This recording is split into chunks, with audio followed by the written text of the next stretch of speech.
મારું નામ પ્રીતિ છે. આજે હું મારા દીકરા માટે છોકરી જોવા જતી હતી. મારા પાડોશમાં રહેતી એક મહિલાએ મને કહ્યું હતું કે મારા પુત્રના લગ્ન મારી ભત્રીજી સાથે કરી દો. મારી ભત્રીજી દેખાવમાં ખૂબ જ સુંદર છે. તેથી હું તૈયાર થઈ રહી હતી. મને 2 દીકરીઓ અને 1 દીકરો હતો. મારા લગ્નને 23 વર્ષ થયા છે. મારા પતિ પહેલાં શાળાના શિક્ષક હતા અને અમે બંનેએ પ્રેમ લગ્ન કર્યા હતા. મારા લગ્ન બહુ મોટા પરિવારમાં થયા હતા, પરંતુ સમયની સાથે અમારો પરિવાર વધતો ગયો તો અમે અમારું ઘર અલગથી બનાવ્યા. મારો આખો પરિવાર ભોપાલ શિફ્ટ થઈ ગયો અને પછી અમે અહીં અમારું જીવન શરૂ કર્યું. જીવન સાથે આગળ વધવાનું નક્કી કર્યું. મારા પતિની નોકરી શરૂઆતથી જ સારી હતી, તેથી જ અમે બાળકોને સારું શિક્ષણ પર આપ્યું. મારો દીકરો યુવાન થઈ ગયો હતો. તે 22 વર્ષનો હતો.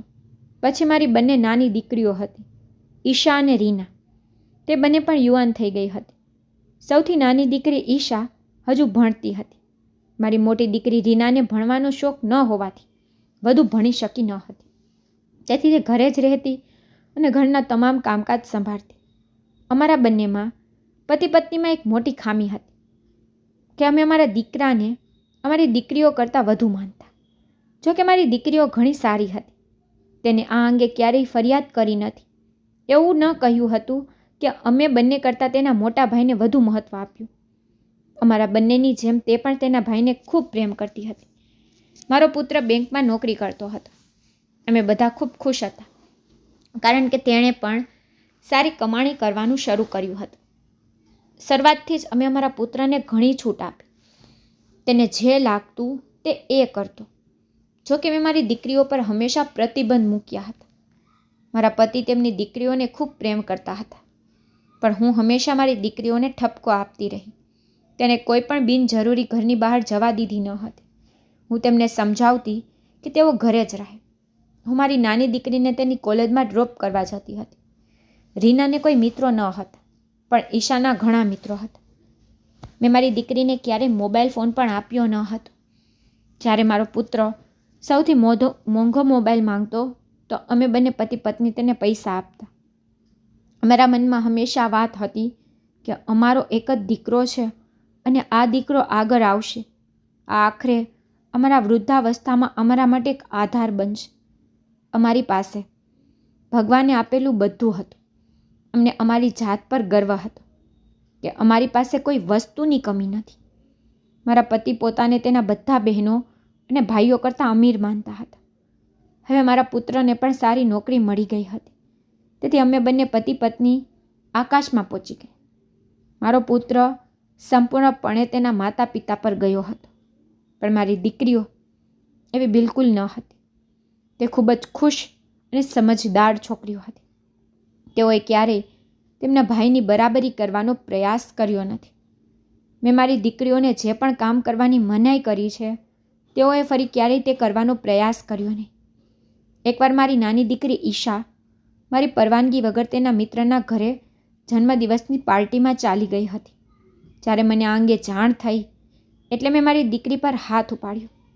મારા પતિએ પણ તેને ખૂબ ઠપકો આપ્યો, પરંતુ પાછળથી મારી પુત્રીએ માફી માંગી અને તે પછી તેને ક્યારેય તેના માતા પિતાની સંમતિ વિના કોઈ ખોટું પગલું ભરવાની હિંમત ન કરી. અને રીના તો અમારા બંનેથી ખૂબ ડરતી હતી. એ છોકરી તો ઘરના રસોડા સુધી જ સીમિત હતી, પણ મારો દીકરો ગમે તે કરે, અમે બંને પતિ પત્ની તેને પ્રોત્સાહિત કરતા. આજે જે છોકરી વિશે મારા પાડોશી ભાભીએ મને કહ્યું હતું, તે છોકરીને જોવા માટે હું મારી દીકરીઓ સાથે ઘરેથી નીકળી હતી. હું ખૂબ જ ખુશ હતી, કારણ કે હું મારા પુત્રના લગ્ન કરવા માંગતી હતી. મેં ઘણીવાર જોયું હતું કે મારો પુત્ર ફોન પર છોકરીઓ સાથે વાતો કરતો હતો. મારી દીકરીઓએ કહ્યું હતું કે ભાઈ છોકરીઓ સાથે ફોન પર વાત કરતા હતા, જેની સાથે ઘણીવાર તેઓ ખૂબ જ પ્રેમથી વાત કરતા હોય છે. તો મેં મારી દીકરીઓને કહ્યું, શું તમે લોકો તમારા ભાઈની વાતો પર ધ્યાન આપો છો? જો તે કોઈની સાથે વાત કરે છે તો તેમાં તમને શું સમસ્યા છે? મેં તેમને સ્પષ્ટ કહ્યું હતું કે મારા પુત્રની વાતમાં હસ્તક્ષેપ ન કરો, તમારા કામમાં ધ્યાન આપો. તેથી જ મારી પુત્રીઓ તેમના ભાઈની વાતમાં ધ્યાન ન આપતી. મારી બંને દીકરીઓ મારી પાડોશી સુમન ભાભીની ભત્રીજીને જોવા મારી સાથે ઘરની બહાર નીકળી હતી. તે દિવસે મારા પતિ તેમની નોકરી માટે ગયા હતા. તેની પાસે અમારી સાથે જવાનો સમય ન હતો. અમે ત્યાં પહોંચ્યા તો અમને તે પરિવાર ખૂબ ગમ્યો. છોકરી અમારી સામે ચા લઈને આવી ત્યારે અમને પણ તે બહુ ગમી. અમને આવા સરસ લોકોના ઘરે પહોંચાડવા બદલ અમે સુમન ભાભીનો આભાર માન્યો. છોકરી જેટલી સુંદર હતી એટલી જ બુદ્ધિશાળી પણ હતી. મને છોકરી બહુ ગમી. મેં ઈશા અને રીના બંનેને પૂછ્યું, તમને તમારી ભાભી કેવી લાગી? પણ બંને છોકરી પસંદ ન આવી. મેં છોકરીના પરિવારને કહ્યું હતું કે તમે લોકો એકવાર અમારા ઘરે આવો અને અમારું ઘર જુઓ અને અમારા પુત્રને પણ મળો. મને છોકરી બહુ ગમી. તેથી હું ઘરે આવી અને મારા પુત્ર રવિ અને મારા પતિની સામે છોકરીના ખૂબ વખાણ કર્યા. રવિને ખબર પડી કે હું તેના માટે છોકરી જોવા ગઈ ત્યારે તેને આ વાત પર ખૂબ જ ગુસ્સો આવી રહ્યો હતો. તેને કહ્યું કે તે હજુ લગ્ન કરવા માંગતો નથી. પણ તેના પિતાએ કહ્યું કે દીકરા, અત્યારે તો અમે તારો ફક્ત સંબંધ નક્કી કરવા માંગીએ છીએ. અમને લગ્નમાં 2 વર્ષ લાગશે, એ પછી જ તારા લગ્ન કરશે. મેં કહ્યું ના ના, 2 વર્ષ પછી લગ્ન નહીં થાય. પછી દીકરીઓના લગ્ન કરવા હોય તો રવિ કહેવા લાગ્યો, જો તમે આ બંને બહેનોના લગ્ન કરવા માંગો છો તો તમે કરી શકો છો. હું પછી લગ્ન કરીશ. હું છોકરીનો ફોટો લાવી હતી. મેં રવિ અને તેના પિતાને ફોટો બતાવ્યો, પણ રવિએ ફોટો જોવાની સ્પષ્ટ ના પાડી દીધી હતી. અત્યારે અમે બધા સાથે બેસીને વાત કરતા હતા. જ્યારે મારી મોટી દીકરી રીના કહેવા લાગી, મમ્મી, છોકરી તમને મોટી નથી લાગતી? છોકરી ભાઈ કરતાં ઘણી મોટી છે અને મને પણ તેનું વર્તન પસંદ નહોતું. મેં કહ્યું, તમે શું કહેવા માંગો છો? મને તો છોકરીમાં કંઈ ખોટું નથી દેખાતું. છોકરી સુંદર છે, સુશીલ છે. શું તમે પ્રથમ નજરમાં જ તેના વર્તનનો અંદાજો લગાવી લીધો? મેં આટલું કહ્યું એટલે બંને દીકરીઓ ચૂપ થઈ ગઈ. અમે બંને પતિ પત્નીના વધુ સમજાવતા પુત્ર તો લગ્ન માટે રાજી થયો હતો. મારા પુત્રનો સંબંધ ફાઇનલ થયો. છોકરીનો પરિવાર અમારા ઘરે આવ્યો હતો. તેને રવિ ગમ્યો હતો. મેં મારા બધા સંબંધીઓને કહ્યું હતું કે મારી ભાવિ વહુ ખૂબ સુંદર છે. સૌથી મહત્ત્વની વાત એ કે છોકરીના માતા પિતા ખૂબ જ અમીર લોકો હતા. મારા પુત્રનો સંબંધ ચોક્કસ થઈ ગયો. અમે ખૂબ ખુશ હતા, પણ મારી દીકરીઓના ચહેરા ઉદાસ હતા. અત્યારે સમય આમ જ પસાર થઈ રહ્યો હતો. દીકરાની જીદને કારણે અમે સાસરિયાને વાત કરી અને કહ્યું કે અમે 2 વર્ષ પછી લગ્ન કરીશું. પરંતુ આ દરમિયાન મારી મોટી દીકરી રીનાનો સંબંધ આવી ગયો. છોકરો ખૂબ શરીફ અને સારો હતો. મારા પતિએ કહ્યું કે આપણે રીનાના લગ્ન કરાવી દઈએ. જ્યારે મેં રીનાને આ વિશે વાત કરી તો તેણે કહ્યું કે પહેલાં હું મારી ભાભી સાથે થોડા દિવસ રહેવા માંગુ છું. પરંતુ અમારામાંથી કોઈએ તેની વાત ન સાંભળી અને તેની મરજી વિરુદ્ધ તેનો સંબંધ નક્કી કર્યો. છોકરાના પરિવારે કહ્યું કે તેઓ જલ્દીથી જલ્દી રીનાને તેમના ઘરની વહુ બનાવવા માંગે છે. તેથી અમે રીનાના જલ્દી લગ્ન કરી દીધા. હવે મારી નાની દીકરી ઈશા ઘરે જ રહી ગઈ હતી. ઈશા મોટે ભાગે અભ્યાસમાં વ્યસ્ત રહેતી, તેથી તે ઘરનું કોઈ કામ કરતી ન હતી.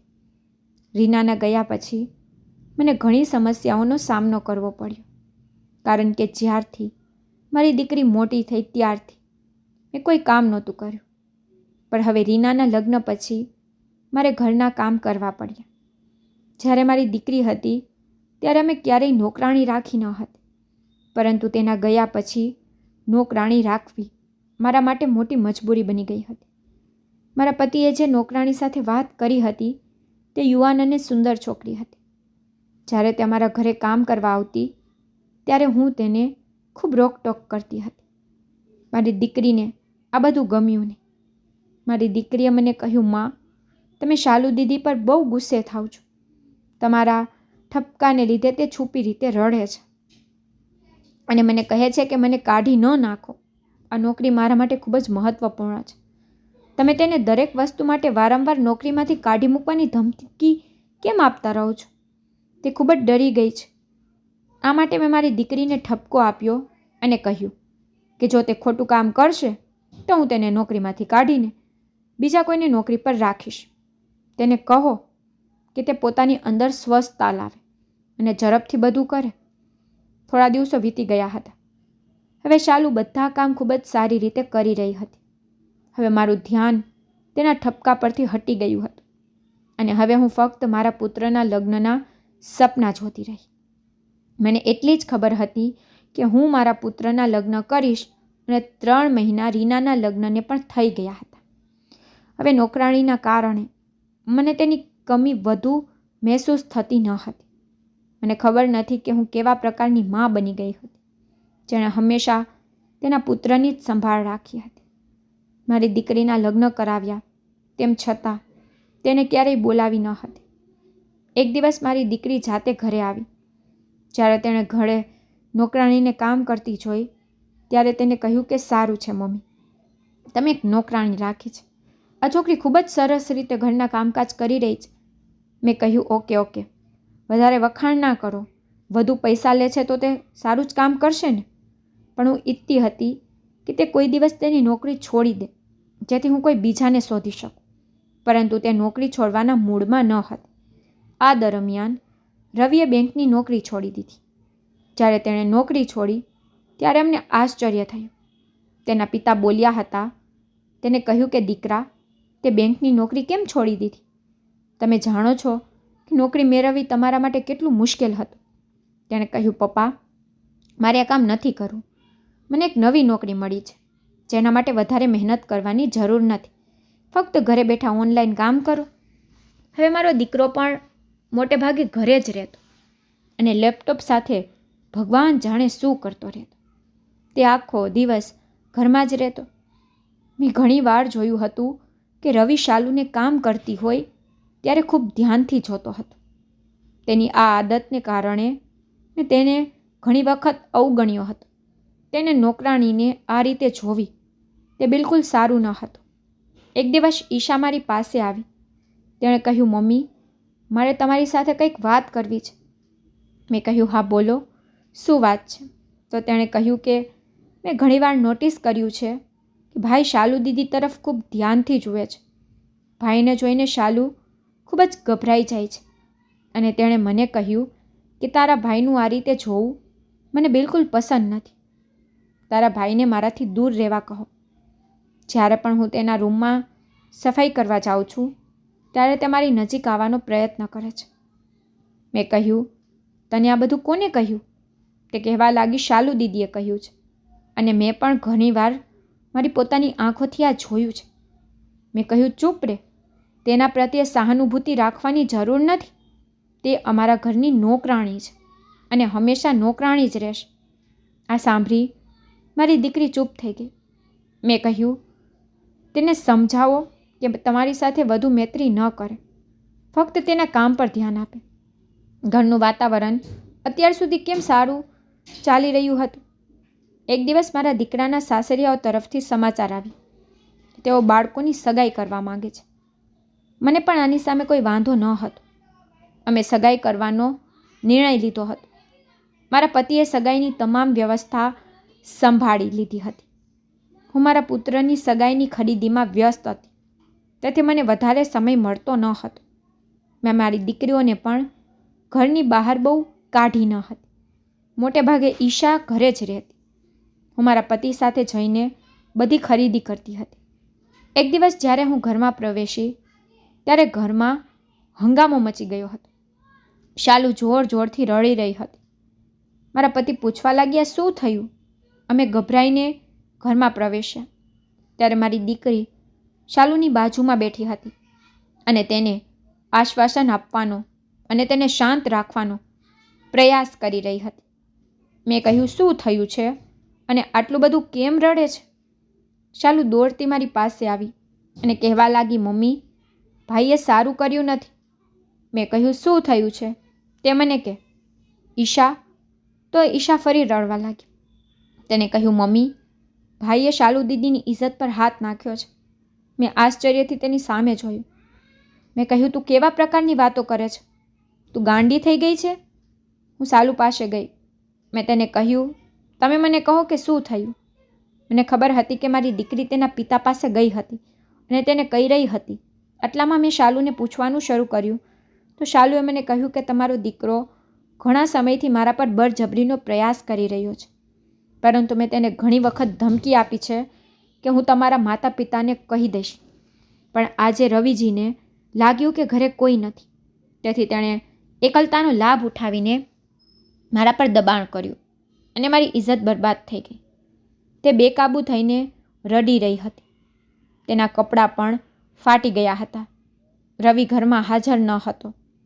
મેં કહ્યું, તેને કોણે કહ્યું કે ઘરમાં કોઈ હાજર નથી? ઘરમાં શાલુ હતી.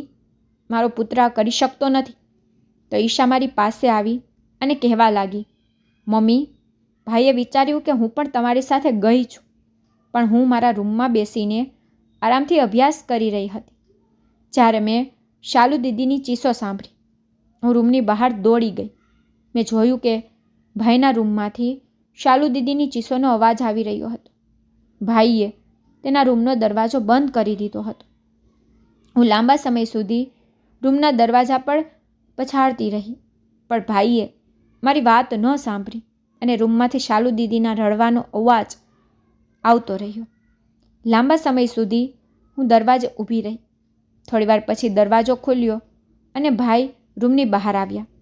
ભાઈના રૂમની અંદર જતાં જ શાલુ દીદી પલંગ પર ખૂબ જ ખરાબ હાલતમાં પડી હતી. તે ખૂબ રડતી હતી. મેં તેને ચૂપ કર્યા. તેની હાલત સારી ન હતી. તેણે મને કહ્યું, તારા ભાઈએ મને મોઢું બતાવવા લાયક ક્યાંય છોડી નથી.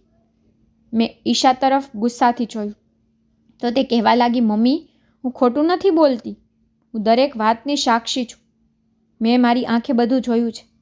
પણ મેં ઈશાના મોઢા પર થપ્પડ મારી હતી. મેં કહ્યું, ચૂપ રે. તમે જાણો છો કે તમે શું બોલો છો? તું તારા ભાઈને ગુનેગાર કહી રહી છો. અરે, મને લાગે છે આ છોકરી જ ગુનેગાર છે.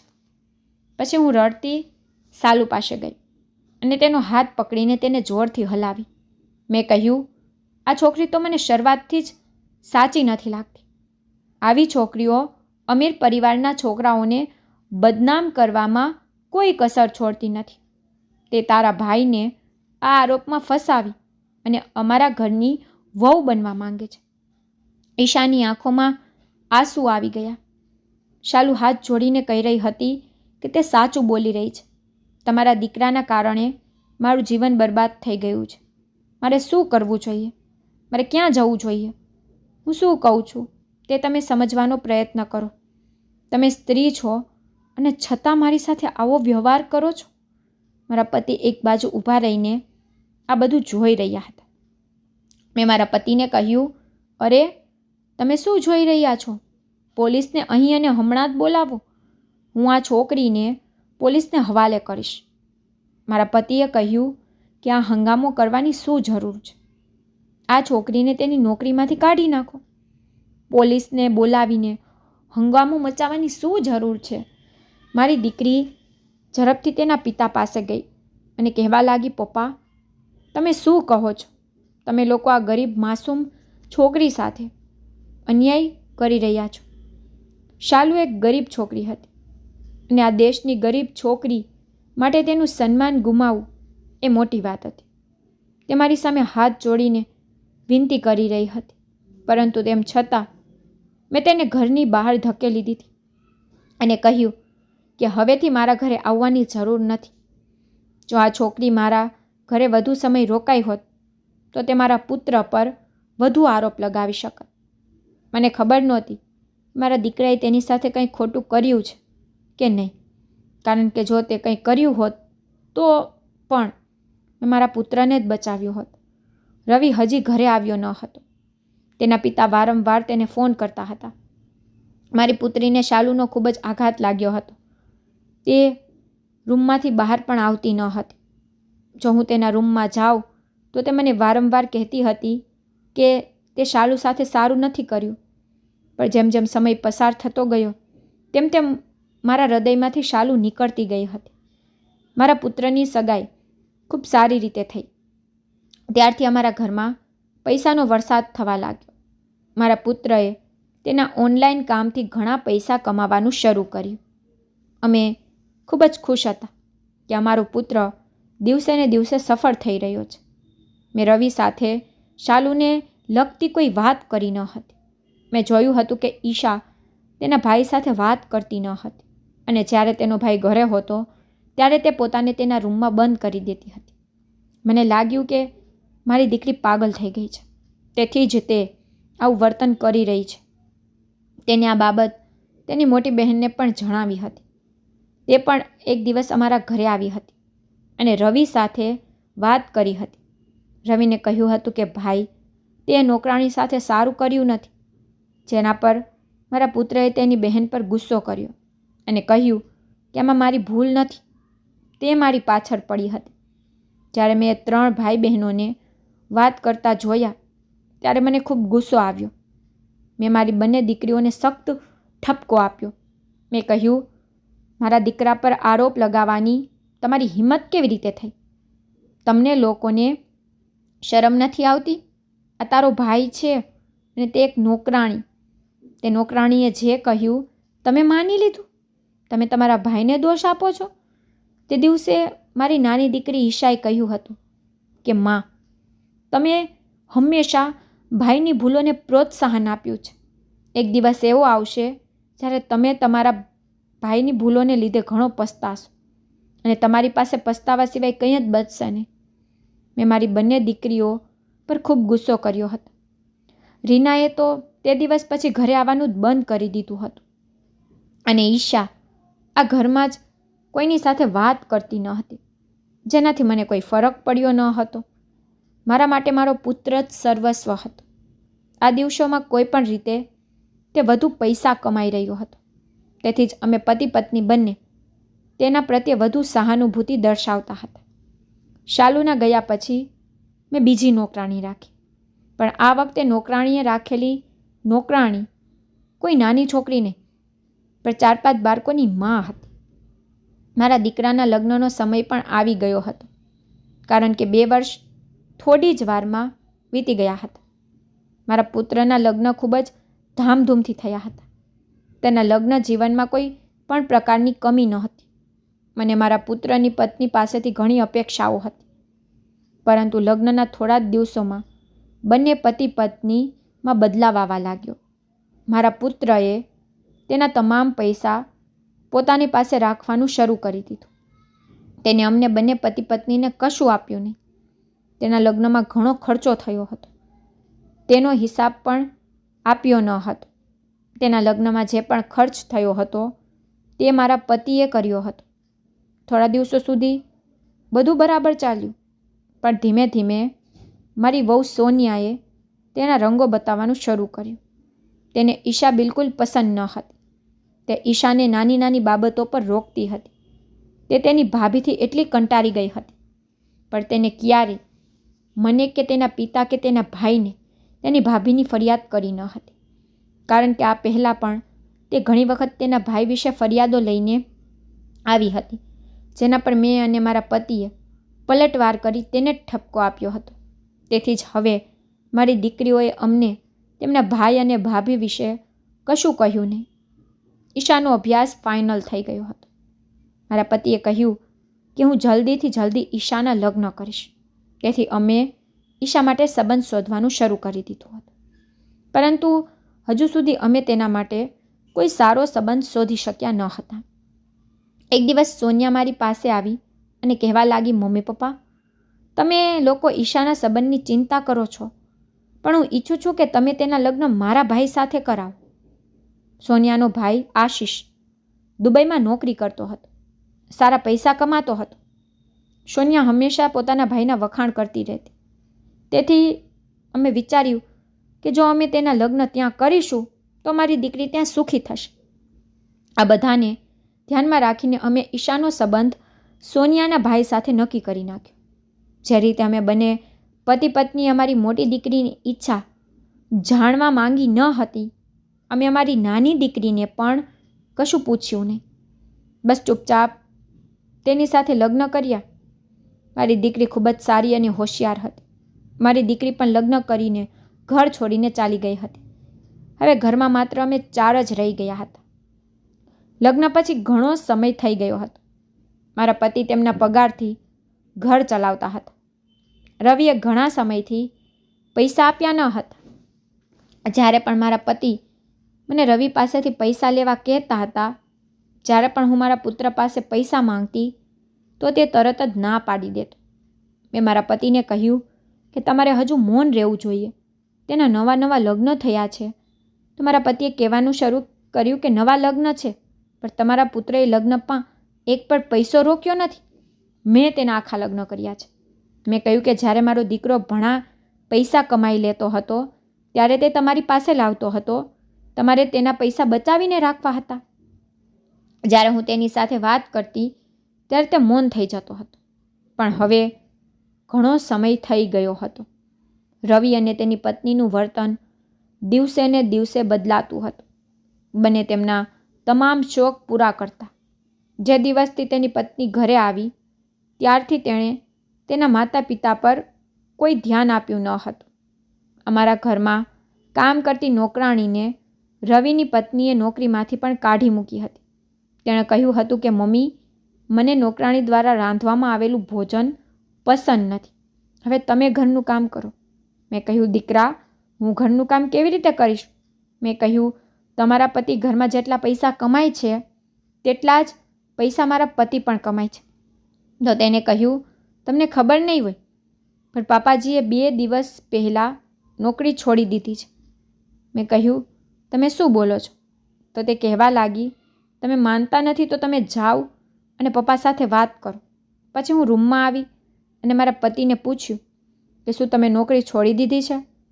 તો તેણે કહ્યું કે હા, મેં નોકરી છોડી દીધી છે. હવે આ વૃદ્ધ હાડકામાં એટલી તાકાત નથી કે તે બાળકોને ભણાવી શકે. કોઈ પણ રીતે હવે શાળામાં નવો સ્ટાફ આવ્યો છે. મેં કહ્યું, તમારે હજુ થોડા દિવસ કામ કરવું જોઈતું હતું. તો તેણે કહેવાનું શરૂ કર્યું કે ના, તે હવે જોબ કરવા માંગતા નથી. હવે તમારા પુત્રને કહો કે તે પોતે આ ઘર ચલાવે.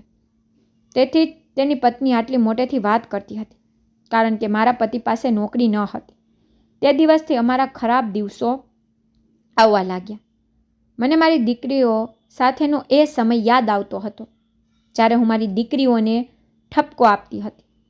તે છતાં તેને ન તો કોઈ બાબતમાં ખરાબ લગાડ્યું કે ન તો તેણીએ મને ક્યારેય જવાબ આપ્યો.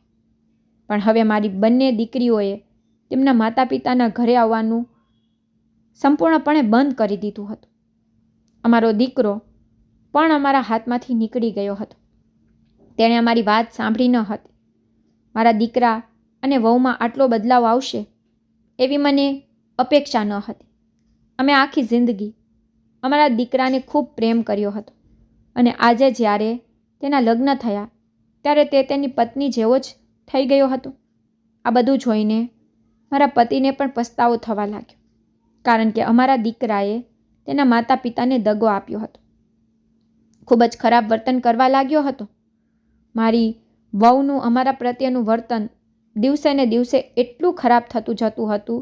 મારી દીકરી સાચી હતી કે આ છોકરીનું વર્તન બિલકુલ સારું નથી, પરંતુ મેં તે સમયે મારી દીકરીઓની વાત ન સાંભળી.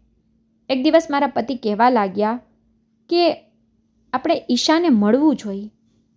તેના લગ્નના દિવસથી લઈ આજ સુધી તે પાછી આવી નથી. સોનિયા અમને બંનેને ખૂબ જ ઓછો ખોરાક આપતી હતી. ઘરના સંજોગો ખૂબ જ મુશ્કેલ બની રહ્યા હતા. સોનિયાએ કહ્યું કે તમારો દીકરો કંઈ કમાતો નથી, પણ આવું કેવી રીતે થઈ શકે? લગ્ન ન થયા ત્યાં સુધી તેનું કામ ખૂબ જ સારું ચાલતું હતું.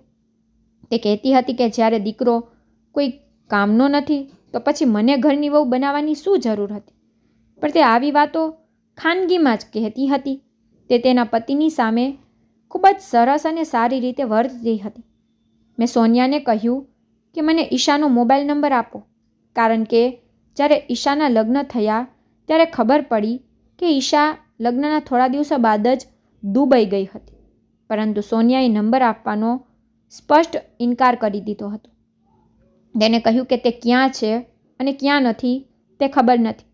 મેં કહ્યું, દીકરા, તું કેવા પ્રકારની વાતો કરે છે? ઈશા તારી ભાભી છે. તમારી પાસે તમારા ભાઈનો તો નંબર હોવો જોઈએ. પણ તેને સ્પષ્ટ કહી દીધું કે મારી પાસે મારા ભાઈનો નંબર પણ નથી. મેં રવિના પિતાને કહ્યું કે ચાલો સોનિયાના ઘરે જઈએ, ત્યાંથી આપણને ઈશા વિશે કંઈક જાણવા મળશે. અમે બીજા દિવસે સોનિયાના માતા પિતાના ઘરે ગયા ત્યારે અમને એક નવા સમાચાર સંભળાયા. જ્યારે અમે તેને કહ્યું કે અમને અમારી દીકરી સાથે વાત કરવી છે, તો તમારી પાસે તમારા પુત્રનો મોબાઈલ નંબર તો હોવો જોઈએ. તેને અમને ઈશાના પતિનો મોબાઈલ નંબર આપ્યો. જલ્દી અમે તેનો સંપર્ક કર્યો તો ઈશાના પતિએ ફોન ઉપાડ્યો હતો. અમે પહેલાં તેની ખબર અંતર પૂછ્યું અને પછી ઈશા વિશે પૂછ્યું તો તેને કહ્યું કે તમારી દીકરી દુબઈ આવ્યાના થોડા દિવસો પછી જ અહીંથી ગુમ થઈ ગઈ છે. તે ક્યાં ગઈ તે ખબર નથી. મને લાગે છે કે તેનું કોઈની સાથે અફેર હતું. મેં કહ્યું, શું કહો છો? મારી દીકરી એવી નથી. કહો કે મારી પુત્રી ક્યાં છે? તેને કહ્યું, તમે મને આ પ્રશ્ન કેમ પૂછો છો? તમે પોતે તેની આવી પરવરિશ કરી છે. અમે બંને પતિ પત્ની અમારા ઉદાસ ચહેરા સાથે ઘરે પાછા આવ્યા. અમે નક્કી કર્યું હતું કે અમે રવિને આ વિશે જણાવીશું. તે ઈશાની શોધ કરશે કે એ અજાણ્યા દેશમાં આપણી દીકરી ક્યાં ગાયબ થઈ ગઈ. અમે હમણાં જ ઘરે આવ્યા હતા તો અમે જોયું કે ઘરમાં પોલીસ હાજર હતી. અમે ડરી ગયા. મારા પતિએ પૂછ્યું, શું થયું? પછી પોલીસવાળાએ કહ્યું, તમારો દીકરો ક્યાં છે? તે ઘરે નથી. અમે ફક્ત તમારી જ રાહ જોઈ રહ્યા છીએ. અમને તમારો પુત્ર જોઈએ છે. મેં કહ્યું, પણ શું થયું છે? માત્ર પોલીસ જ નહીં પરંતુ ઘણા લોકો પણ ત્યાં હાજર હતા અને તેઓએ કહ્યું કે તેમને તેના પૈસા જોઈએ છે. આ બધું જોઈને હું અને મારા પતિ ખૂબ ડરી ગયા હતા. જ્યારે પોલીસે અમને આખી વાર્તા જણાવી ત્યારે અમને ખબર પડી કે રવિ ઘણા સમયથી એક ઓનલાઈન વેબસાઇટ પર પૈસાનું રોકાણ કરી રહ્યો હતો અને વેબસાઇટ પર પૈસાનું રોકાણ કરીને તે ડબલ પૈસા કમાઈ રહ્યો હતો અને નફો મેળવતો હતો. તે મુજબ રકમ તેમાં દાખલ કરવામાં આવી હતી. જો તેની પાસે પૈસા ન હોય તો તે લોકોને ડબલ પૈસાની લાલચ આપતો અને પછી તેની પાસેથી પૈસા લઈ તે વેબસાઇટ પર રોકતો. શરૂઆતમાં તેને આ વેબસાઇટથી ઘણો નફો થયો પરંતુ થોડા સમય પછી તેણે નુકસાન સહન કરવાનું શરૂ કરી દીધું. ત્યારે અમારું ઘર સમસ્યાઓનો સામનો કરવાનું શરૂ કર્યું. પરંતુ તેણે જે લોકો પાસેથી પૈસા લીધા હતા તે લોકો પાસેથી હજુ સુધી પૈસા પરત કર્યા ન હતા. ઘણા સમયથી તે લોકોને સમજાવવાની કોશિશ કરી રહ્યો હતો કે તે તેમના પૈસા પરત કરશે, પરંતુ હવે તેને તેના ઓનલાઈન કામનો કોઈ ફાયદો મળી રહ્યો નથી. આ વેબસાઇટ એક પ્રકારની રમત હતી. આ રમતમાં પૈસા રોકીને પૈસા બમણા થતા હતા. મારો પુત્ર આવું ખોટું કરી રહ્યો હતો. અમને ક્યારેય આ વિશે કોઈ સમાચાર મળ્યા ન હતા. ત્યાં હાજર ટોળાએ કહ્યું કે અમને અમારા પૈસા પાછા જોઈએ છે અને જો અમને પૈસા નહીં મળે તો અમે રવિને મારી નાખીશું. પરંતુ તે હજી ઘરમાં હાજર ન હતો અને કોણ જાણે ક્યાં સુધી તે લોકો રવિની રાહ જોતા હતા. મારા પતિને પણ લાગ્યું કે તેમનો દીકરો આટલી મોટી છેતરપિંડી ન કરી શકે, પણ સત્ય એ હતું કે અમારો દીકરો સાયબર ઠગ બની ગયો હતો, પરંતુ તે પણ બધું જાણી જોઈને નથી કરી રહ્યો. શું તેણે આ બધું માત્ર લાલચથી કર્યું? પરંતુ તેને ખબર ન હતી કે તે જે વેબસાઇટ પર પૈસાનું રોકાણ કરી રહ્યો હતો તે વેબસાઇટ પર પહેલેથી જ ફેક હતી અને ઘણા પૈસા એકઠા કર્યા પછી તે વેબસાઇટ બંધ થઈ ગઈ. અને આ સમય દરમિયાન જે લોકોએ તેમાં પૈસા રોક્યા હતા તે તમામ લોકોએ પૈસા ગુમાવ્યા. મારા પુત્ર પાસે પોતાના બહુ પૈસા ન હતા, તેથી તેણે લોકો પાસે લોન માંગવાનું શરૂ કર્યું. હવે જ્યારે મારા પુત્રએ તેનો મોબાઈલ નંબર સ્વિચ ઓફ કરી દીધો અને તે ઘરેથી ગુમ થયાને 24 કલાક વીતી ગયા ત્યારે લોકોને તેને શોધતા ગાંડા થઈ ગયા. એટલા માટે તે અમારા ઘરે આવ્યા હતા. તેઓ તેને શોધવા આવ્યા હતા અને તેમના પૈસાની માંગણી પણ કરી રહ્યા હતા. કેટલાક લોકો એવા હતા જેમની મોટી રકમ હતી અને તેથી તેઓએ પોલીસ સ્ટેશન જઈને રવિ વિરુદ્ધ કેસ નોંધાવ્યો હતો. પરંતુ 2 દિવસ વીતી ગયા હતા. રવિ આવ્યો ન હતો કે તેનો ફોન પણ લાગતો ન હતો. જે લોકોએ રવિના પૈસા આપ્યા હતા તેઓ ઘરે આવ્યા હતા, હંગામો મચાવતા હતા. અહીં મારી પુત્રીનો કોઈ પતો લાગ્યો ન હતો અને બીજી તરફ મારી વહુ અને પુત્ર ગુમ હતા. બધા મારા પતિ પર આરોપ લગાવતા હતા કે તમે પૈસા લઈને તમારા દીકરા અને વહુને મોકલી દીધા છે. અહીંનું જીવન અમારા માટે મુશ્કેલ બની ગયું હતું. હું મારી દીકરીની ચિંતામાં ખોવાઈ ગઈ હતી. મારા પતિએ રવિ અને તેની પત્નીના ગુમ થયાની જાણ પોલીસ સ્ટેશનમાં નોંધાવી. પોલીસે અમને ખાતરી આપી હતી કે તેઓ બંનેને શોધી લેશે. બદનામી થવાના ડરથી મારા પતિએ જાતે જ ઘર છોડવાનું બંધ કરી દીધું હતું. રીના પણ આ બધું જોઈ અને સાંભળીને ઘરે આવી. જ્યારે મેં રીનાને ઈશા વિશે કહ્યું તો તેના પતિએ અમને ખૂબ મદદ કરી. તેના પતિનો એક મિત્ર દુબઈમાં કામ કરતો હતો. તેણે ઈશાની પોલીસ સ્ટેશનમાં ગુમ થયાની ફરિયાદ નોંધાવી દીધી હતી. આ તણાવને કારણે મારા પતિ બીમાર પડવા લાગ્યા. લોકો અમારા ઘરે વારંવાર આવતા હતા. પણ 2 દિવસ પછી પોલીસે રવિ અને સોનિયાને શોધી લીધા. બંને ત્યાં છુપાઈને બેઠા હતા. જ્યારે તે ત્યાંથી પકડાયા ત્યારે પોલીસે તેનું નિવેદન લીધું અને રવિએ પોતાનો ગુનો કબૂલી લીધો. રવિ અહીંથી ભાગી ગયો હતો, પરંતુ તેની પત્નીને પણ સાથે લઈ ગયો હતો. સોનિયાનો કોઈ વાંક ન હતો, તેથી તેને છોડી મૂકવામાં આવી. બીજા તરફ દુબઈ પોલીસે ઈશાને શોધવા માટે તમામ પ્રયાસો કર્યા હતા, કારણ કે દુબઈમાં માત્ર ઈશા જ ગુમ થઈ ન હતી, પણ આ 3 મહિનામાં ઘણી છોકરીઓ ગુમ થઈ ગઈ હતી અને તે તમામ છોકરીઓ ભારતીય હતી. દુબઈ પોલીસ છોકરીઓના ગુમ થવા અંગે તમામ તપાસ કરી રહી હતી, જેના પર ખુલાસો થતો કે ભારતીય યુવતીઓને દુબઈમાં લાવીને વેચવામાં આવતી હતી અને ઈશાને વેચનાર વ્યક્તિ બીજો કોઈ નહીં પરંતુ તેનો પતિ હતો. જ્યારે અમને આ સમાચારની જાણ થઈ તો અમે ચોંકી ગયા. મને ખબર હતી કે મારી વહુ ચોક્કસપણે બધું જાણતી હશે, પરંતુ જ્યારે સત્ય મારી અને મારા પતિની સામે આવ્યું ત્યારે અમે ચોંકી ગયા. હકીકતમાં મારા જ પુત્રએ કહ્યું કે તેણે મોટી ભૂલ કરી છે. તેની ભૂલ એ હતી કે તેણે દુબઈમાં પોતાની બેનને વેચી દીધી હતી. તેણે જાણી જોઈને મારી દીકરીના લગ્ન તેના સાળા સાથે કરાવ્યા હતા.